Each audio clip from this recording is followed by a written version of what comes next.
자, 안녕하십니까. 하이퍼리뷰입니다. 자, 이번 시간에는 우리가 이제 정식 원서 접수 이후의 대입 일정, 그 다음에 이제 추가 모집에 대해서 안내해 드리겠습니다. 수능 시험을 일단 보셨고, 원서 접수 하셨어요. 원서 접수 하시고 난 다음에 일단 한번 확인해 보시는 부분들은 조금 전에 제가 영상 올려드렸던 것처럼 경쟁률의 추이에 대한 부분들을 확인할 수 있는데, 전체적으로 경쟁률이 0.55 정도 향상이 되어졌고 하락되어졌기 때문에 합격 가능성이 좀 높아졌다, 이렇게 마음을 가질 수 있지만, 사실은 전년도에 4.5에서 경쟁률이 4.0이 됐다고 해서 내 마음이 편한 거 아니죠. 그렇죠? 경쟁률이 하락했다고 해서 합격 가능성이 높은 거 아니고, 또 전년도에서 경쟁률이 좀 올랐다고 해서 그게 다 실질적 경쟁률이 상승되어진 구간이라고 볼 수는 없기 때문에, 경쟁률만으로 합격 가능성이 높아졌다, 합격 가능성이 낮아졌다 편안하게 마음을 가지기 참 어려워요. 우리는 원서 접수 발표, 또 그리고 추가 합격 발표가 이루어질 때까지 아마 부모님들은 계속해서 불안한 마음을 가지실 수밖에 없는데, 드릴 수 있는 말씀은 사실 그거밖에 없어요. 너무 인터넷 많이 보지 마시고, 인터넷 계속 들어가서 조회하고 조사하고 그러지 마시고, 좀 마음을 편안하게 가지셨으면 좋겠다. 왜냐하면 그런 분석이 사실은 별로 의미가 없거든요. 그렇죠? 자, 그럼 이제 대입 일정에 대해서 한번 설명을 드려보도록 하겠습니다. 요거는 제가 그 전에 우리가 이제 추가 모집 하면서 제가 정시 발표 이후의 과정에 대해서 미리 한번 꼭 말씀을 드려야 되겠다 해서 말씀을 드린 건데, 우리가 일정은 어떻게 되어지냐면, 여러분들이 1월 7일과 1월 11일 사이에 정시 원서 접수를 하셨어요. 그럼 우리는 뭐 하냐면 1월 5일까지 합격자 발표가 모두 종료가 되어지기 때문에 바로 이 지점에 있는 거죠. 합격자 발표를 기다리고 있습니다. 그리고 합격자 발표가 나섰을 때 최초 합격자 발표가 딱 나실 수가 있겠죠. 이때 모두 다 붙었으면 좋겠어요. 여기 보시는 분들이 모두 다 합격하셨으면 좋겠고, 합격하고 난 다음에 등록기간이 있습니다. 등록기간이 이때 등록을 하시면 되는 거예요. 예를 들어서 여기 좀 혼란스러워 하시는 분들이 있을 것 같아서 설명을 드리면, 내가 만약에 3개 대학에 원서를 썼다. 자, A 대학이 있고, 그 다음에 B 대학이 있고, C 대학이 있는 거예요. 3개 대학에 원서를 썼는데, 처음에 합격자 발표가 나보니까 합격자 발표에서 A 대학이 합격자 발표가 난 거예요. 붙었어요. 합격. 오케이, 합격 났어요. 그러면 이 등록기간에 A 대학에 대한 부분만, 죄송합니다. C 대학이 합격자 발표가 나서 합격을 했으면 등록기간에 C 대학만 합격 등록을 하시면 돼요. 그런데 만약에 추가 합격자 발표 기간에 처음에는 불합격했었던 요 B 대학이 추가 합격자 발표 기간에 오케이 발표가 난 거죠. 그런데 만약에 우리는 C 대학이 아니라 B 대학을 선택을 하기를 원해. 그럼 요 순서가 제일 중요한데, 어떻게 하시냐면 먼저 C 대학에다가 전화를 하셔가지고 등록금을 환불을 받으시는 거예요. 여기다가. 그러고 난 다음에 우리가 등록할 학교 요 B 대학에다가 등록을 하시면 되겠죠. 자, 요 과정은 어떻게 되냐면, 아까 말씀드렸던 것처럼 우리가 원서를 쓰게 될 때 A, B, C 3개 대학의 원서를 썼어. 그러고 난 다음에 합격자 발표 2월 7일 발표가 났는데, 최초 합격자 발표가 C 대학만 합격을 하고 A, B가 불합격을 했어요. 그럼 먼저 어떻게? C 대학에다 먼저 등록을 하세요. 그리고 가만히 기다리셨다가 추가 합격자 발표 기간을 봤더니 B 대학의 추가 합격자 발표가 확인이 된 거죠. 그럼 어떻게 하시냐면, 이 순서가 제일 먼저 최초에 등록했었던 C 대학에 전화를 해서 등록을 취소하고 환불을 받으세요. 그러고 난 다음에 B 대학에다가 등록을 하시면 오케이, 끝납니다. 모든 게. 이건 합격했었을 때 하나의 이해가 되는 거고, 그리고 또한 요게 다 끝나고 나면 추가 모집이라는 과정들이 진행이 되게 돼 있어요.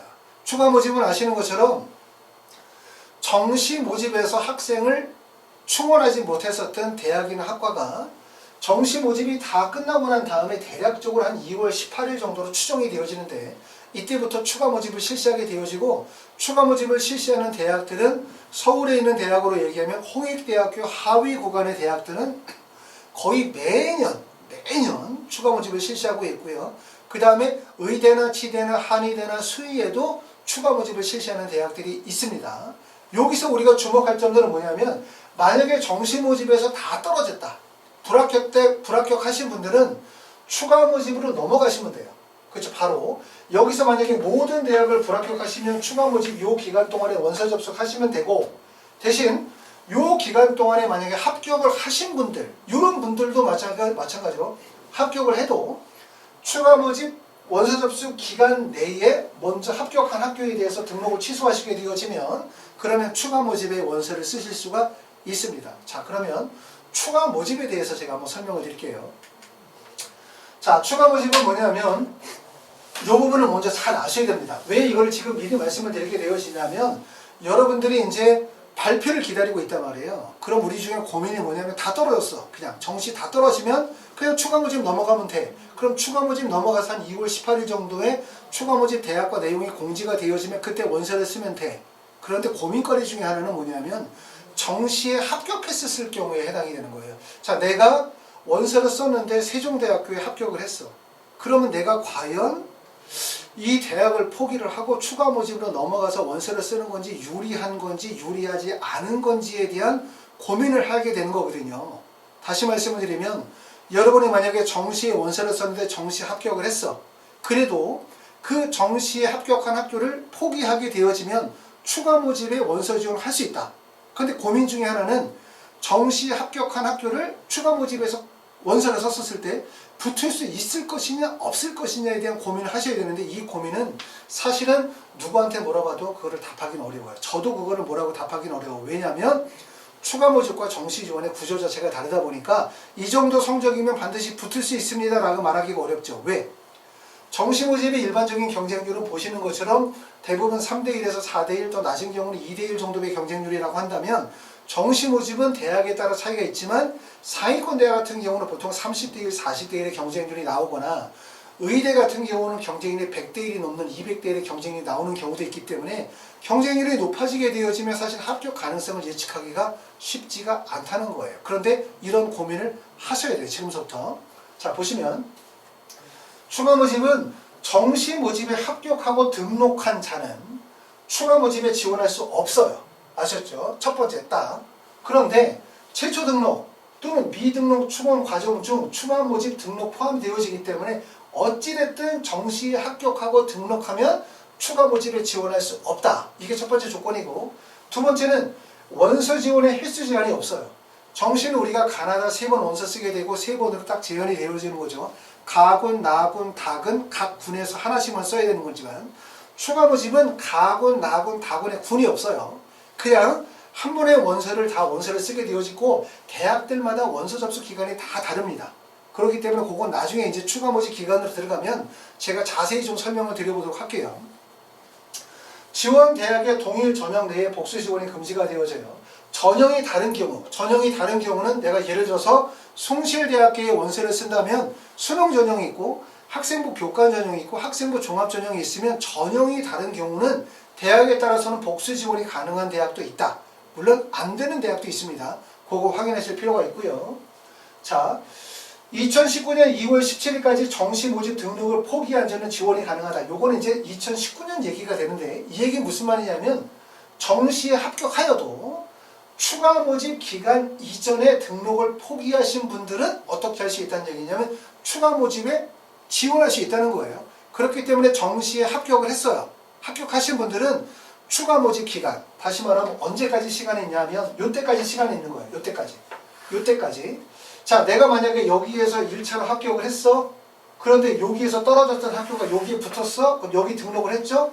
그러고 난 다음에 여러분들이 고민할 수 있는 시간은 2월 12일서부터 2월 16일까지가 추가 합격 발표자면 내가 만약에 등록을 한 날짜가 14일날 등록을 했다. 그럼 최소한 16일, 아무리 늦어도 17일까지는 어떻게 해야 되냐면 등록을 포기하셔야만 원서 접수 기간, 추가 모집 기간이라고 하는 18일서부터 어떻게 할 수 있냐면 추가 모집에 지원하실 수가 있기 때문에 반드시 우리가 추가 모집에 지원하실 분들은 추가 모집 합격자 발표 기간 내에 등록을 취소하셔야 될 거예요.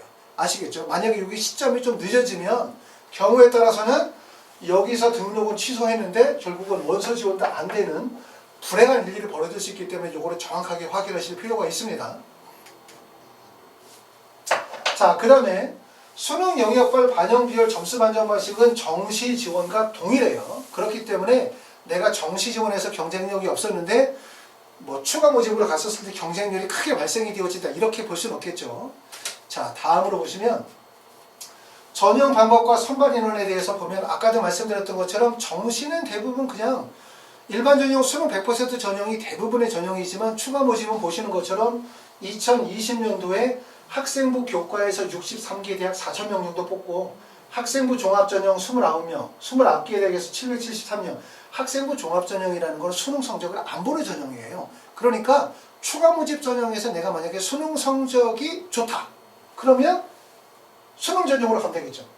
수능 전형. 이 수능 전형이 129개 대학에 4,700명 정도 뽑은 거고 학생부 교과는 수능 성적 필요 없이 내신 성적만으로 학생부 종합은 수능 성적 없이 학교생활기록부의 교과와 비교과 활동을 통해서 선발하는 전형이기 때문에 만약에 내가 수능 시험을 안 봤다. 이런 학생들도 추가 모집의 원서를 쓸 수가 있겠죠. 그렇죠? 그 점을 꼭 알아두시면 될 것 같습니다. 그래서 보통 2020년도에는 8,830명, 2019년도에는 7,437명인데 대학으로 얘기하면 아까 말씀드렸던 것처럼 홍익대 아래에 있는 대학들이 대부분 실시하고 가끔은 건국대나 동국대 라인에서도 추가 모집을 실시하는 경우들도 있어요. 아시겠죠? 자, 모집 단위와 선발 인원에 대한 부분을 볼 때 이거는 홍익대학교의 전년도의 거를 한번 보시면 추가 모집이 가지고 있는 단점과 장점의 특징에 대한 부분들을 설명을 드리기 위해서 이걸 봤습니다. 홍익대학교 서울 캠퍼스를 보시게 되어지면 보시는 것처럼 자유전공 자연예술, 그 다음에 자유전공 인문예술, 전자전기, 그 다음에 건축, 도시, 영어, 경영, 법학과가 있으면 첫 번째는 추가 모집에서는 아까 말씀드렸던 것처럼 홍대 이하의 대학들이 대부분 추가 모집을 실시하긴 하지만 단점이 하나 꼽는다면 그 대학의 모든 학과가 추가 모집을 실시하는 것이 아니다. 두 번째는 학과마다 선발 인원이 대부분 1명, 2명, 많은 경우에 모집 단위는 5명, 3명 정도밖에 안 된다는 점이 이게 단점이에요. 그러니까 추가 모집으로 가시게 되어지면 뭐냐면 대학을 붙는 데에 목적이 있지 학과 선택이 사실상 어려워요. 정시는 대학과 학과 선택이 어느 정도 조합이 가능하죠. 그렇죠? 가나다군을 뽑게 되어질 때. 그런데 추가 모집은 대학을 중심으로 움직일 수밖에 없다. 이게 단점이라고 볼 수 있고 경쟁률은 지금 보시는 것처럼 아무래도 홍대가 서울대부터 쭉 밑에 있는 대학까지 했을 때 홍대의 랭킹이 이 정도 된다고 하면 추가 모집 같은 경우는 사실은 그 위쪽 대학이 빠지고 난다기 때문에 홍익대학교가 이렇게 높은 학교가 되겠죠. 그렇죠? 그러다 보니까 학생들이 몰리면서 경쟁률이 46대 1, 72대 1 또는 68대 1 이렇게 높은 경쟁률을 보여주고 있기 때문에 엄청난 경쟁률이죠. 그런데 우리가 이 경쟁률이 엄청 높죠. 하지만 그렇게 또 겁먹을 필요는 없어요. 왜 그러냐면 정시 모집은 가나다 딱 3번밖에 원서를 쓰지 못하는데 추가 모집 같은 경우는 원서 지원에 횟수 제한이 없다 보니까 홍대 정도에다 원서를 쓰는 학생들은 틀림없이 홍익대도 원서를 썼고 숭룡여대 원서 쓰고 성신여대 쓰고 그 다음에 세종대, 국민대, 광운대 등등등의 학교를 쓰면 거의 한 10개 정도를 다 원서를 쓴 꼴이기 때문에 결과적으로 이거를 몇 분의 몇 손 나누게 생각하면 경쟁률이 매우 높은 편이 아니다. 이렇게 말씀을 드릴 수가 있고 전에도 말씀드렸던 것처럼 추가 모집은 정시 원서를 썼다가 다시 추가 모집으로 붙을 수 있다. 이렇게 표현할 수 있어요. 정시에 원서를 썼던 대학을 떨어지면 추가 모집으로 다시 붙을 수 있어요. 그 대학이 어느 대학이라 하더라도. 물론 정시에 내가 가지고 있는 성적이 360점인데 내가 만약에 연세대 고려대를 원서를 썼어.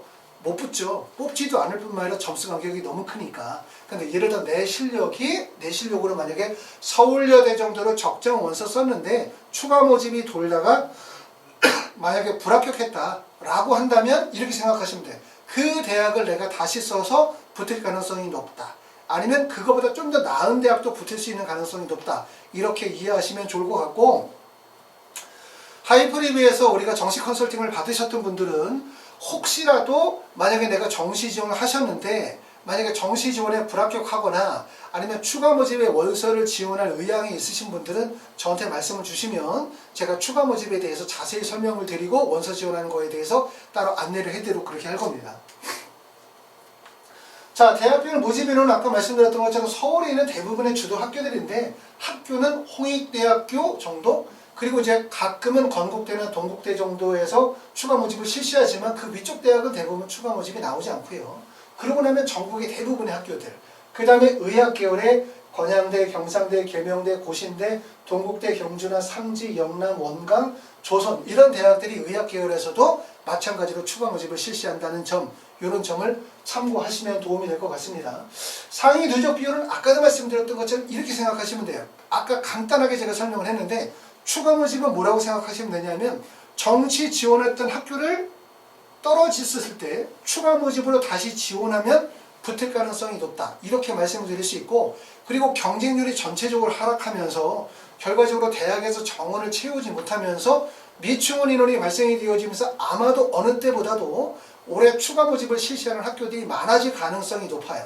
그렇기 때문에 이런 것들이 기회가 될 수 있다 라고 생각하기 때문에 혹시라도 점수대가 아까 말씀드렸던 것처럼 문과 기준으로 370점대 이하이신 분들이거나 아니면 이과 기준으로 했었을 때 360점대 이하이신 분들이거나 이런 분들은 어떻게 보면 2라운드라고 할 수 있는 추가 모집이 기다리고 있기 때문에 너무 마음을 불안하게 생각하지 마시고 그때 맞춰서 대응을 하시면 된다. 이렇게 말씀을 드릴 수가 있을 것 같습니다.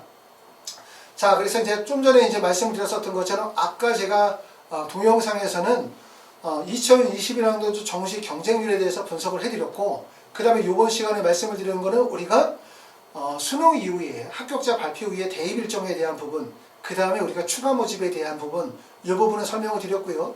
추가 모집에 대한 부분들은 나중에 내용이 공지가 되어지면 제가 다시 한번 올려드리도록 하고, 그 다음에 아까 말씀드렸던 것처럼 하이프리뷰에서 정식 컨설팅을 받으셨던 분들 중에서 혹시라도 추가 모집에 실시하실 분들은 그 즈음 가서 연락을 주시면 제가 다시 원서 지원에 대해서 상담을 드리도록 하고, 그 다음에 아까 말씀드렸었던 거 하나, 이 부분은 불가능한 거예요. 다시 말하면 내가 이 성적인데 추가 모집에 원서를 쓰면 어느 대학에 갈 수 있을까요? 이거를 물어보시는 분들이 계시는데 그거는 현실적으로 판단이 어렵다. 추가 모집에 원서를 쓰려면 두 가지 분들이 계셔야 돼요. 첫 번째는 뭐냐면 정시에서 다 떨어졌었을 때 추가 모집, 첫 번째. 두 번째는 정시에 붙었었던 학교를 안 가겠다고 결정하셨을 때 추가 모집에 원서를 쓸 수 있죠. 내가 만약에 국민대학교 영어영문학과를 붙었는데 나는 이 대학을 안 가겠다 라고 하면 추가 모집을 통해서 국민대뿐만 아니라 홍익대, 숭실대, 세종대 여러 대학들의 원서를 쓰고 난 다음에 그 중에서 본인이 붙은 학교를 선택하실 수는 있어요. 그런데 국민대학교 영어영문학과 떨어졌었을 때, 붙었는데 포기했었을 때 추가 모집으로 원서를 쓰면 더 좋은 대학을 갈 수 있다라고 이렇게 무조건적으로 추천해 드릴 수는 절대로 없습니다. 단지 이제 아까 말씀드렸었던 내용이 말이 가장 정답인 것 같아서 다시 한번 반복해서 말씀을 드리면 추가 모집은 이거죠. 정시 원서 지원했었던 학교를 만약에 불합격했었을 때 추가 모집을 하면 다시 합격할 가능성이 매우 높다. 단 그 원서 지원이 너무 지나친 상향 지원 있잖아요. 내 표준 점수보다 10점, 20점 상향을 쳐가지고 원서를 썼었던 거라면 사실 추가 모집에서 상당히 어렵죠. 근데 만약에 내가 원서를 썼는데 최초 합격은 안 됐는데 추가 합격자 발표해서 예비번호를 받았는데 아깝게 떨어졌다. 이 정도의 점수가 되어지면 대부분 추가 모집에서 기회가 생기기도 합니다. 그렇기 때문에 이런 과정들이 남았고요. 자, 남은 과정들 사실 되게 힘들거든요. 제가 이제 부모님들 마음이나 학생들 마음을 잘 알기 때문에 얼마나 힘들고 또 이 시간이 더군다나 코로나 때문에 밖에 나가서 외출도 하고 스트레스도 풀지도 못하고 이 집안에서 갑갑하게 많은 시간들을 보내야 되고 발표를 기다려야 되는 이 순간들이 참 고통스럽고 힘든 과정이긴 하지만 잘 이겨내고 용기를 내시기를 바랍니다. 감사합니다.